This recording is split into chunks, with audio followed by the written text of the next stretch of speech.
Harvard యూనివర్సిటీలో ప్రముఖ geology professor అయినటువంటి అగాసిస్ మీద ఆ విద్యార్థులు ఒకసారి ఒక ప్రయోగాన్ని చేశారు. ఆయనకి చాలా తెలివితేటలు ఉన్నప్పటికీ ఆయన్ని కూడా తప్పుదారి పట్టిద్దామని చెప్పేసి వారు ఏం చేశారంటే, జువాలజీ స్టూడెంట్లు కనుక రకరకాల కీటకాల నుండి తీసుకున్నటువంటి భాగాలను కలిపి ఒక కీటకాన్ని కుట్టి తయారు చేసి ఆయన ముందుకు తీసుకుని వచ్చి పెట్టి ఆయన్ని అది ఏ కీటకమో చెప్పమని చెప్పారు, ఏ ఇన్సెక్టో చెప్పమని చెప్పారు. ఆయన కాసేపు దాని వంక తదేకంగా చూసిన తర్వాత అదేంటో నాకు తెలిసిపోయింది అన్నప్పుడు వాళ్ళందరూ ఒకేసారి చాలా గొప్ప ఎక్సైట్మెంట్తో మరేంటో చెప్పండి చెప్పండి అన్నప్పుడు professor Agassiz it is a humbug అన్నాడు. అంటే అది ఒక కీటకం కాదు, కపటం, మోసం, అది ఒక దగ అని చెప్పేసి వారి యొక్క ఆటను బయటపెట్టేశాడు. అదే ప్రకారము గలతీ పత్రికలో అపోస్తలులైనటువంటి పౌలు యేసుక్రీస్తు ద్వారానే ప్రత్యేకపరచబడుకొని ఆ తర్వాత యేసుక్రీస్తు యొక్క సువార్తను ప్రకటించున్నటువంటి దైవ సేవకుడిగా నియమించబడి పంపించబడినప్పుడు, ఆయన సేవ చేస్తున్నప్పుడు, సువార్త ప్రకటిస్తున్నప్పుడు గలతీయ ప్రాంతంలో కొంతమంది జుడాయిజర్స్, అంటే ఈ యూదా మతాన్ని ఇంకా పెద్దదిగా దాన్నే అందరి మీద, క్రైస్తవ విశ్వాసంలోనికి వచ్చినటువంటి వారి మీద కూడా రుద్దే ప్రయత్నము చేసేటువంటి కొంతమంది అబద్ధీకులు వచ్చి పౌలు ప్రకటిస్తున్నటువంటి సువార్త మీద దాడి చేయడం మొదలుపెట్టినప్పుడు పౌలు కూడా అదే పద్ధతిలో మీరు చేసేదంతా కూడా హంబగ్, అంటే మీది కపటము, మీది కుట్ర అండ్ అది అబద్ధ బోధ అని వారిని బయటపెట్టేశాడు. బిబ్లికలీ స్పీకింగ్, వాక్యానుసారంగా మాట్లాడితే అనే క్రిస్టియన్ పాడ్కాస్ట్లో మన ప్రభు రక్షకుడైన యేసుక్రీస్తు అతి శ్రేష్టమైన నామమున మీలో ప్రతి ఒక్కరికి శుభాలు అండ్ స్వాగతం. ఈరోజు మన ఎపిసోడ్లో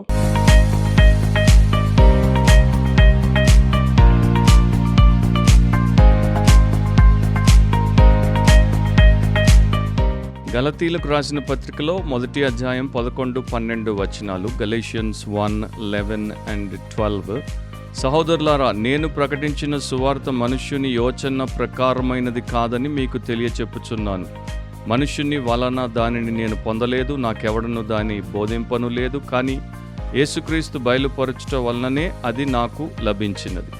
సో పౌలు సువార్త ప్రకటిస్తున్నప్పుడు ఆయనకి కొంతమంది శత్రువులు ఎదురయ్యారు. వీరు అబద్ధ బోధకులు. వీరు క్రీస్తు యేసునందు ఉన్నటువంటి విశ్వాసులను, పరిశుద్ధులను దారి తప్పించే ప్రయత్నం చేసినప్పుడు అపోస్తలుడైన పౌలు ఒకవైపున ఎంతో సాత్వికుడైనప్పటికీ ఇంకొక వైపున చాలా దైవికమైనటువంటి కాఠిన్యాన్ని చూపించి వారి యొక్క అబద్ధ బోధను తరిమి కొట్టాడు.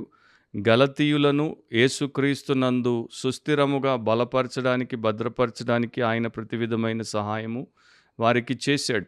మామూలుగా ఎప్పటి నుండో ఉన్నటువంటి ఏన్షియంట్ టాక్టిక్ ఏంటంటే, ఒక మనిషి యొక్క సందేశాన్ని మనము తప్పు పట్టాలి అంటే ఆ మనిషిని తప్పుపడితే ఇక ఆ మనిషిని ఎవరు గౌరవించరు కనుక ఆ మనిషి యొక్క సందేశాన్ని పట్టించుకోరు అనేది. ఆ ప్రకారం అపోస్తలులైనటువంటి పౌలు మీద వారు కొన్ని నిందలు, అభాండాలు మోపడం మొదలుపెట్టినప్పుడు పౌలు ఏం చేస్తాడు, తన యొక్క సందేశాన్ని, అంటే తన అపోస్తలత్వాన్ని, తర్వాత తన ద్వారా వచ్చినటువంటి దేవుని సువార్తను సమర్థించుకునేటువంటి ప్రయత్నంలో గలతీ పత్రిక 1వ అధ్యాయంలో ఈ మాటలు ఆయన రాశాడు. సంఘ చరిత్రలో కూడా మనం చూసినప్పుడు చాలాసార్లు ఇట్లాగే విరోధులు మరి దేవుడి సేవకుల మీద, వారి వ్యక్తిత్వం మీద, వారి యొక్క క్యారెక్టర్ మీద దాడి చేసినప్పుడు వారి యొక్క పరిచర్యను దెబ్బతీసే ప్రయత్నం చేశారు. ఫర్ ఎగ్జాంపుల్, జాన్ క్యాల్విన్ యొక్క శిష్యుడు, ఆ తర్వాత క్యాల్విన్ యొక్క మినిస్ట్రీని ముందుకు తీసుకుపోయినటువంటి థియోడర్ బేజా, ఆయన బలముగా దేవుడి యొక్క సేవ చేయడానికి ముందుకొచ్చినప్పుడు ఆయనకు విరోధులైనటువంటి రోమన్ క్యాథలిక్కులు ఆయన యవనములో క్రైస్తవుడు కాక మునుపు రాసినటువంటి ప్రేమ కావ్యములన్నిటినీ బయటపెట్టి, ఆ మనిషి ఇట్లాంటి వాడు, ఆ మనిషి మనకి పరిశుద్ధ బోధ ఏం చేస్తాడు, ఆ మనిషి పరిశుద్ధ సందేశాలు మీకు అవసరం లేదు అని ప్రచారం చేశారు. అదే ప్రకారం అపోస్తలులైనటువంటి పౌలు మీద కూడా దాడి జరిగింది, కానీ ఆయన దాన్ని తిప్పికొట్టాడు. ఈరోజు మన ఎపిసోడ్లో మన అంశం ఏంటంటే the source of the gospel, సువార్త యొక్క మూలము. ప్రపంచవ్యాప్తంగా ప్రస్తుతము చాలామంది క్రైస్తవ లోకంలో ఉన్నటువంటి వారికి basic knowledge of the gospel లేదు. అంటే సువార్త యొక్క సాధారణమైనటువంటి అర్థము లేకపోతే దాని యొక్క నిర్వచనం ఏంటో వారికి తెలియదు. సువార్తలో యేసుక్రీస్తు ప్రభు ద్వారా దేవాది దేవుడు వారి జీవితం, వారి నిత్యత్వం కొరకు చేసినటువంటి ఘన కార్యమేంటో వారికి తెలియదు. అపోస్తలుడైనటువంటి పౌలు 1 కొరింథీ 15వ అధ్యాయంలో సువార్త అంటే ఏమిటి అనేది చాలా స్పష్టంగా చెప్పాడు. లేఖనముల ప్రకారము క్రీస్తు మన పాపముల నిమిత్తము చనిపోయెను, ఆయన పాతిపెట్టబడ్డాడు అండ్ లేఖనముల ప్రకారము ఆయన 3వ దినమున తిరిగి లేపబడ్డాడు. సో సిలువలో యేసుప్రభు చేసినటువంటి బలియాగము, ఆయన చిందించిన పవిత్ర రక్తము ప్రతి మనిషి యొక్క పాపమును శుద్ధి చేసి వాడి ఆత్మను రక్షించి వాడిని నిత్యత్వానికి తీసుకునొచ్చి వాడిని భద్రపరచగలిగేటువంటి కార్యం. అందుకని ఆయన చనిపోయి సమాధి చేయబడి 3వ దినమున తిరిగి లేచాడు. ఆయన చేసినటువంటి ఆ గొప్ప కార్యమును చాలామంది ఎరుగరు. సో మొదటిది, the gospel is not a product of human imagination. సువార్త అనేది మానవుని యొక్క ఊహ నుండి పుట్టుకొచ్చినటువంటిది కాదు, మానవుని యొక్క కల్పన కాదు. 11వ వచనంలో, సహోదరులారా నేను ప్రకటించిన సువార్త మనుష్యుని యోచన ప్రకారమైనది కాదని మీకు తెలియచెప్పుచున్నాను. సో దేవుడి యొక్క సువార్త, యేసుక్రీస్తు ప్రభు యొక్క సువార్త, పరిశుద్ధ సువార్త, పరసంబంధమైన సువార్త అనేది అది మనుష్యుని యోచన ప్రకారమైనది కాదు అని చెప్తున్నాడు. అంటే మనుష్యుని యొక్క ఆలోచనలో నుండి వచ్చింది కాదు, మనుష్యుని యొక్క ప్రణాళిక చొప్పున వచ్చింది కాదు, మనుష్యుని యొక్క ఉద్దేశం ప్రకారం వచ్చింది కాదు, దాంట్లో మనుష్యుని యొక్క ప్రమేయము బొత్తిగా లేనే లేదు. సో అపోస్తలుడైనటువంటి పౌలు జీవితాన్ని మీరు తీసుకుంటే ఆయనకి ఏ మనిషి కూడా సువార్తను బోధించలేదు. ఆయన స్వయంగా యేసుక్రీస్తు ప్రభు ద్వారానే దాన్ని పొందాడు. దాని గురించి ఇక్కడ మనకి చెప్తాడు. సో సువార్త అనేది మానవుడి ద్వారా రాలేదు. సువార్త వెనుక ఉన్నటువంటి మూలము ఏ మనిషి కాదు, అది యేసుక్రీస్తు ద్వారానే వచ్చింది. ఎందుకంటే సువార్త యొక్క ప్రతీక, సువార్తలో ఉన్నటువంటి సమస్తము యేసుక్రీస్తే గనుక, ఆ వ్యక్తే గనుక ఆయన ద్వారానే అది అందుబాటులోకి వచ్చింది. సో మనం న్యూ టెస్టమెంట్ చదివినప్పుడు, నూతన నిబంధన చదివినప్పుడు సువార్త అనే పదాన్ని మనం పెద్దగా పట్టించుకోము. కాకపోతే సువార్తకి సంబంధించి ఎన్నో విశిష్టమైనటువంటి సత్యాలను దేవుడు మన కొరకు రాయించి పెట్టాడు. ఆ సువార్త యొక్క మూలమును మీరు తీసుకుంటే అది ఎవరిది, అది ఏమిటి అనేది కూడా దేవుడు చెప్పాడు. 1 తెస్సలోనిక 2వ అధ్యాయం 8వ వచనం ప్రకారం, మీరు మాకు బహు ప్రియులై ఉంటిరి కనుక మీ యందు విశేషాపేక్ష గలవారమై దేవుని సువార్తను మాత్రము కాక మా ప్రాణములను కూడా మీకు ఇచ్చుటకు సిద్ధపడి ఉంటిమి. సో ఇక్కడ దాన్ని దేవుని సువార్త అని పలికాడు. 2వ కొరింథీ 11వ అధ్యాయం 7వ వచనంలో, మిమ్మును హెచ్చింపవలనని మీకు దేవుని సువార్తను ఉచితముగా ప్రకటించుచు నన్ను నేనే తగ్గించుకొనినందున పాపము చేసి తినా. సో ఇక్కడ దేవుని సువార్త అని నొక్కి ఎందుకు చెప్తున్నాడంటే దాని వెనుక మూలము దేవాది దేవుడు గనుక. మరలా 1 తెస్సలోనిక 3వ అధ్యాయం 2వ వచనంలో, ఈ శ్రమల వలన ఎవడను కదిలింపబడకుండానట్లు మిమ్మును స్థిరపరచుటకును మీ విశ్వాస విషయమై మిమ్మును హెచ్చరించుటకును మన సహోదరుడును క్రీస్తు సువార్త విషయంలో దేవుని పరిచారకుడునైన తిమోతిని పంపితిమి, మేము మీ యొద్ద ఉన్నప్పుడు అని రాసుకుంటూ పోతాడు. ఇక్కడేమో క్రీస్తు సువార్త అంటున్నాడు. 2వ కొరింథీ 2వ అధ్యాయం 12వ వచనంలో, క్రీస్తు సువార్త ప్రకటించుటకు నేను త్రోయాకు వచ్చినప్పుడు అని రాస్తాడు.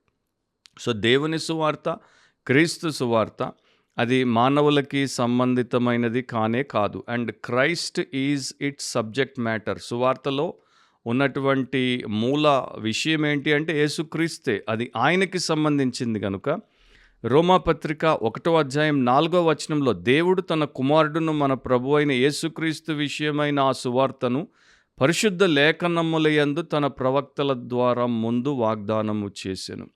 సో అది ఆయన కుమారుడైనటువంటి యేసుక్రీస్తుకు సంబంధించినటువంటి సువార్త కనుక ఏ మానవుడి ద్వారా అది కల్పించబడలేదు, ఏ మానవుడి ద్వారా అది ఉనికిలోనికి ప్రవేశపెట్టబడలేదు. కానీ దైవ ప్రత్యక్షత ద్వారానే అది సర్వలోకములోనికి అనుగ్రహించబడింది. 19th సెంచరీలో German liberal Ferdinand Christian Baur, అంటే జర్మన్ ఉదారవాది అయినటువంటి క్రిస్టియన్ బార్ అనే వ్యక్తి ఏం చేశాడంటే, యేసుక్రీస్తు అపోస్తలుడైనటువంటి పౌలు ద్వారానే దేవుడిగా చేయబడ్డాడు. అండ్ మానవుడి యొక్క రక్షణ అనేది, లేకపోతే సువార్త అనేది నీతిమంతునిగా విశ్వాసము ద్వారా తీర్చబడుట అన్న సిద్ధాంతాన్ని ఏదైతే పౌలు తీసుకుని వచ్చాడో దాని ద్వారానే ఆయన ప్రవేశపెట్టాడు అని చెప్పాడు. అంటే ఒక రకంగా అపోస్తలుడైన పౌలు మీద తప్పు మోపాడు. ఆయనే ఈ సువార్తకు మూలము అండ్ ఆయనే యేసుక్రీస్తును దేవుడిగా చేశాడు, అట్లా మనల్ని మోసగించాడు అని. అంతకన్నా ముందు అమెరికన్ 3వ ప్రెసిడెంట్ అయినటువంటి థామస్ జెఫర్సన్ తాను ఒక క్రైస్తవుడినని ప్రకటించుకున్నాడు. అండ్ కొన్ని ఉత్తరాలు రాశాడు. దాంట్లో ఏం రాశాడంటే, క్రీస్తు యొక్క బోధలన్నింటినీ కూడా అపోస్తలు పాడు చేశారు, దాంట్లో కల్పించేసి దాన్ని చెడగొట్టేశారు. అండ్ వీరందరూ కూడా మోసగాళ్ళు, వీరందరూ కూడా కపటమైనటువంటి వ్యక్తులు. అండ్ వీరు నానా రకాలైనటువంటి అబద్ధ విషయములు లేకపోతే మూఢ విషయములను, కల్పితములను మన యొద్ద ప్రవేశపెట్టారు. అండ్ వీరందరిలో ముఖ్యమైనటువంటి వాడు అపోస్తులైనటువంటి పౌలు. క్రీస్తు బోధలను మొదట పాడు చేసినటువంటి వ్యక్తి ఆయన అని థామస్ జెఫర్సన్ రాశాడు. నిజం చెప్పాలంటే చరిత్ర మనకి చెప్తోంది, థామస్ జెఫర్సన్ ఒక హెరిటిక్, అంటే ఒక మత భేది, వాక్యమును నమ్మకుండా దాని మీద నానా రకాలైనటువంటి వ్యాఖ్యానాలు చేసినటువంటి దుష్టుడు. కాకపోతే ఆ ప్రకారం వారు చేశారు. ఇక ఈ రోజున మనకి ప్రపంచవ్యాప్తంగా యేసుక్రీస్తు సువార్త మీద నానా రకాలైనటువంటి దాడులు జరగడం మనకి తెలుసు. ముఖ్యంగా అన్య మతస్థులు దాని మీద విపరీతమైనటువంటి దాడి చేస్తారు. అయితే మనకి సువార్త యొక్క మూలమేంటో తెలిస్తే ఎవరు ఏ రకముగా వాగినా మనము దాని గురించి పెద్దగా పట్టించుకోవాల్సినటువంటి అవసరం లేకుండా మనము దేవుడి వాక్యం మీదే మన జీవితాన్ని ఆధారము చేసుకోవచ్చు. 2వ పేతురు 1వ అధ్యాయం 20-21 వచనాల్లో వాక్యం ఇట్లా రాయబడింది. ఒకడు తన ఊహను బట్టి చెప్పుట వలన లేఖనంలో ఏ ప్రవచనమును పుట్టదని మొదట గ్రహించుకొనవలెను. ఏలయనగా ప్రవచనము ఎప్పుడునూ మనుష్యుని ఇచ్చను బట్టి కలుగలేదు గాని మనుష్యులు పరిశుద్ధాత్మ వలన ప్రేరేపింపబడిన వారై దేవుని మూలముగా పలికిరి. సో సువార్త పౌలు ద్వారా వచ్చిన, సువార్త పేతురు ద్వారా వచ్చిన, సువార్త యోహాను ద్వారా వచ్చిన, సువార్త మరొకరి ద్వారా వచ్చిన, అది వారి ఇచ్చను బట్టి రాలేదు. అండ్ అది వారి యొక్క ఊహను బట్టి రాలేదు. అది పరిశుద్ధాత్మ ద్వారా వారు ప్రేరేపించబడినప్పుడు దేవుని మూలముగా పలికారు గనక వచ్చింది. సో మూలము దేవుడు, మానవుడు కాడు. 2వ పాయింట్ ఏంటంటే, the gospel is a product of divine revolution. సువార్త అనేది దేవుని యొక్క ప్రత్యక్షత నుండి ఉత్పన్నమైనటువంటి విషయం. 12వ వచనాన్ని చూస్తే, మనుష్యుని వలన దానిని నేను పొందలేదు, నాకెవడను దాని బోధింపను లేదు గాని యేసుక్రీస్తు బయలుపరచుట వలననే అది నాకు లభించినది. సో సువార్త అనేది మానవుడి యొక్క కల్పితము కాదు, అది దైవ సంకల్పము చొప్పున ప్రత్యక్షపరచబడినది. అండ్ దమస్కు మార్గంలో అపోస్తులైనటువంటి పౌలు సౌలుగా సంఘాన్ని హింసిస్తూ సంఘంలో ఉన్నటువంటి వారిని చెరపట్టి వారిని తీసుకురావడానికి పోయినప్పుడు యేసుక్రీస్తు ప్రభువే అతనికి స్వయంగా ప్రత్యక్షమవుతాడు. ఆ తర్వాత యేసును ఎదుర్కొన్నప్పుడు ఆ పౌలు యొక్క జీవితం పూర్తిగా తలకిందులైపోతుంది. ఆయన రక్షించబడతాడు. అప్పుడు ఆయన సువార్తను యేసు ద్వారా పొందుకున్నాడు. దీని గురించి ఆయన సాక్ష్యంలో కూడా చాలా స్పష్టంగా చెప్పాడు. ఫర్ ఎగ్జాంపుల్, అపోస్తలుల కార్యములు 22వ అధ్యాయం 14-15 వచనాల్లో ఇట్లా రాయబడింది. అప్పుడతడు, మన పితరుల దేవుడు తన చిత్తమును తెలుసుకొనుటకును ఆ నీతిమంతుని చూచుటకును ఆయన నోటి మాట వినుటకును నిన్ను నియమించి ఉన్నాడు. నీవు కన్నవాటిని గూర్చియు విన్నవాటిని గూర్చియు సకల మనుషుల ఎదుట ఆయనకు సాక్షివై ఉందువు అని ఆయనకు చెప్పబడింది చెప్తున్నాడు. సో దేవుడు ఏం చేశాడు? తన చిత్తాన్ని తెలుసుకోవడానికి, ఆ నీతిమంతుని చూడ్డానికి, అంటే యేసు ప్రభువుని చూడ్డానికి, ఆయన నోటి మాటను వినడానికి, సువార్తను తెలుసుకోవడానికి అట్లా ఈయన నియమించబడ్డాడు. సో ఆ ప్రకారము ఇతడికి యేసు యొక్క సువార్త అనుగ్రహించబడింది. మరలా మనము గలతీ 1వ అధ్యాయం 15-16 వచనాలకు వస్తే, అయినను తల్లి గర్భమునందు పడినది మొదలుకొని నన్ను ప్రత్యేకపరిచి తన కృపచేత నన్ను పిలిచిన దేవుడు నేను అన్యజనులలో తన కుమారుని ప్రకటింపవలెనని ఆయనను నా యందు బయలుపరుపను అనుగ్రహించినప్పుడు మనుష్య మాత్రులతో నేను సంప్రదింపలేదు. సో ఈ ప్రకారము నేరుగా అసాధారణమైనటువంటి రీతిలో దేవాది దేవుడే అపోస్తలులైనటువంటి పౌలుకు సువార్త ప్రత్యక్షతను అనుగ్రహించాడు. ఆయనకి సువార్త మరొక మానవుడి ద్వారా రాలేదు. సో అట్లా అనుగ్రహించబడినటువంటి సువార్త ఆయన జీవితాన్ని మొదట రూపాంతరపరిచింది. తర్వాత ఆయన ద్వారా అనేకుల జీవితాలను రక్షణలోనికి నడిపించి రూపాంతరపరిచింది. అండ్ గలతీ పత్రికలో కూడా మనం తర్వాత ఆయన ఏ ప్రకారం ఒక వ్యక్తి సువార్త ద్వారా స్వతంత్రుడు అవ్వగలడో, సువార్త ద్వారా రక్షింపబడిన వ్యక్తి ఎట్లా తర్వాత ఆత్మపూర్ణుడిగా రూపాంతరము చెందగలడో అవన్నీ కూడా రాస్తాడు. సో సువార్త దైవికమైనది కనుక, సువార్త వెనుక ఉన్న మూలము దేవుడు గనుక సువార్తలో శక్తి ఉంది. మనుషుల మాటల్లో కానీ, మనుషుల కల్పనల్లో కానీ, మనుషుల సిద్ధాంతాల్లో కానీ, మనుషుల బోధనల్లో కానీ ఎక్కడా శక్తి లేదు. ఒకరి జీవితాన్ని మార్చేటువంటి శక్తి లేదు. రోమీలకు రాసినప్పుడు 1వ అధ్యాయం 16వ వచనంలో, సువార్తను గూర్చి నేను సిగ్గుపడు వాడను కాను, ఏలయనగా నమ్ము ప్రతివానికి, మొదట యూదునికి గ్రీసు దేశస్థునికి కూడా రక్షణ కలుగజేయుటకు అది దేవుని శక్తి అయి ఉన్నది అని పౌలు రాశాడు. సో సువార్త అనేది దేవుని యొక్క సత్యముతో కూడుకున్నటువంటి సందేశం, లోకమును రూపాంతరపరచగలిగేటువంటి శక్తిగల సందేశం, అండ్ నిరీక్షణనిచ్చి, ఆదరణించి, అండ్ మనల్ని క్షేమాభివృద్ధిలోనికి నడిపించేటువంటి, పరిశుద్ధపరిచేటువంటి సందేశం. అది కేవలము దేవుడు మూలమైతేనే జరిగేటువంటి విషయం. అది ప్రతి ఒక్కరూ గమనించాలి. చాలాసార్లు సువార్త వింటారు, సువార్తను పట్టించుకోకుండా దాన్ని పక్కన పారేసిపోతుంటారు మనుషులు. అట్లాంటి వారు వారికి ఎంత పెద్ద అన్యాయం చేసుకుంటున్నారో ఇప్పుడు తెలియదు, కానీ తెలిసేసరికి ఆలస్యం అయిపోతుంది. 19th and 20th సెంచురీలో రష్యాలో ఒక దేవుడి సేవకుడు ఉండేవాడు. ఆయన పేరు ఇవాన్ ప్రోకానావ్.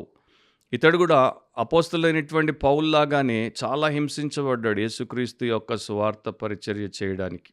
ఇతడు ఒక ఇంజనీర్. పౌలు ఎట్లా గుడారములు కుట్టుకుని జీవితాన్ని తన్ను తాను పోషించుకుని సువార్త పరిచారకుడిగా పనిచేశాడో, ఇతడు కూడా ఒక ఇంజనీర్గా పనిచేసుకుంటూ తన్ను పోషించుకుని సువార్తను ప్రకటించేవాడు. మరి భక్తి గీతాలు రాసేవాడు, పుస్తకాలు ముద్రించి వాటిని అనేకులకు మరి యేసు వైపు వారిని ఆకర్షించుటకు పంచిపెట్టేవాడు. కాకపోతే ఇతడు ఒకవైపున జారిస్ట్, అంటే రష్యన్ జార్, రష్యన్ చక్రవర్తి తరపున ఇబ్బందులకు గురయ్యాడు. ఇంకొక వైపున కమ్యూనిస్టుల వల్ల కూడా ఇతనికి ఇబ్బందులు ఎదురయ్యాయి.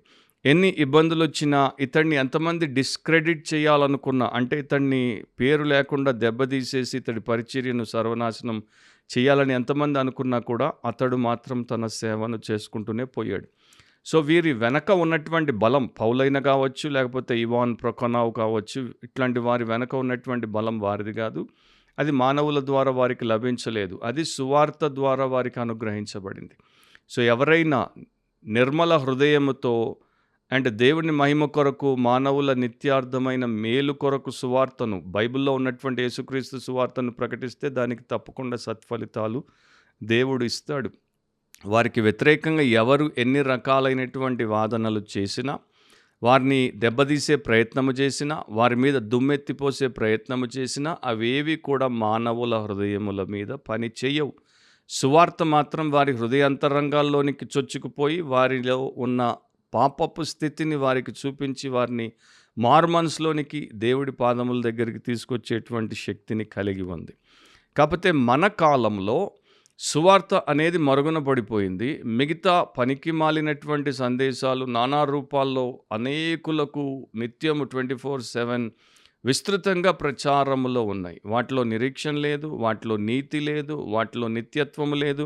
వాటిలో కేవలము ఒక మనిషి యొక్క నీచమైనటువంటి గుణానికి కాసేపు కావాల్సినటువంటి ఉద్రేకపూరితమైనటువంటి సంతోషం ఉందేమో, కానీ దాంట్లో ఉన్నదంతా కూడా ట్రాన్సిటరీ, అంటే దాంట్లో ఉన్నదంతా కూడా కాసేపు ఉండి తర్వాత లేకుండా పోయేటువంటిది, భౌతికపరమైనది అండ్ స్వార్థపూరితమైనది. సో దేవుడి శక్తిగా ఉన్నటువంటి సువార్త ఈ రోజున చాలా చోట్ల కనుమరుగైపోయింది. యేసుక్రీస్తు సువార్త ఏదైతే మన పాపమును క్షమించి ఆత్మను రక్షించి మనకు నిత్య జీవాన్ని ప్రసాదిస్తుందో అది చాలామందికి వినబడకుండా పోయింది. అండ్ ఎంతోమంది వారి కుటుంబాలకు, వారి సన్నిహితులకు, వారి స్నేహితులకు, వారి సహోద్యోగులకు, లేకపోతే వారితో కలిసి చదువుకునేటువంటి వారికి, వారి దేశస్తులకు ఈ సువార్తను అందజేయలేని పరిస్థితుల్లో ఉన్నారు. ఎందుకంటే వారు కూడా సువార్తను సరిగా అర్థం చేసుకోకుండా, సువార్త యొక్క మూలము తెలుసుకోకుండా, దాన్ని వ్యక్తిగతంగా అండ్ దాన్ని ఇతరుల కొరకు దీవెనకరంగా మార్చకుండా మిగిలిపోయారు. అట్లాంటి పరిస్థితుల్లో ఒకవేళ మీరుంటే మీరు ఆ పరిస్థితి నుండి బయటికి రండి. మొదట మీరు బైబిల్ని మాత్రము చదివి, ముఖ్యంగా న్యూ టెస్టిమెంట్లో సువార్త గురించి రాయబడిన సత్యాలు తెలుసుకోండి. వాటిలో మీరు నాటబడండి, వాటిని నమ్మి మీరు ఎదగండి అండ్ ఇతరులకు దాన్ని ప్రచారం చేయండి. ఎందుకంటే మనుషులు నశించిపోతున్నారు, ఎలా పడితే అలా నశించిపోతున్నారు. నిత్యత్వం మరి వారు కోల్పోతున్నారు కనుక మన బాధ్యత అందరికీ నిత్య సువార్తను, సత్య సువార్తను ప్రకటించుట. సో మరోసారి దేవుడు మనల్ని బిబ్లికలీ స్పీకింగ్, వాక్యానుసారంగా మాట్లాడితే అనే క్రిస్టియన్ పాడ్కాస్ట్లో కలిపేంత వరకు గుర్తుపెట్టుకుందాం, వాక్యానుసారంగా ఆలోచిద్దాం, వాక్యానుసారంగా కోరుకుందాం, వాక్యానుసారంగా మాట్లాడదాం, వాక్యానుసారంగా ప్రవర్తిద్దాం, వాక్యానుసారంగా జీవిద్దాం. అప్పుడు మనము, మన వారు అందరూ కూడా ధన్యతలో ఉంటారు. God bless you all. See you soon. Amen.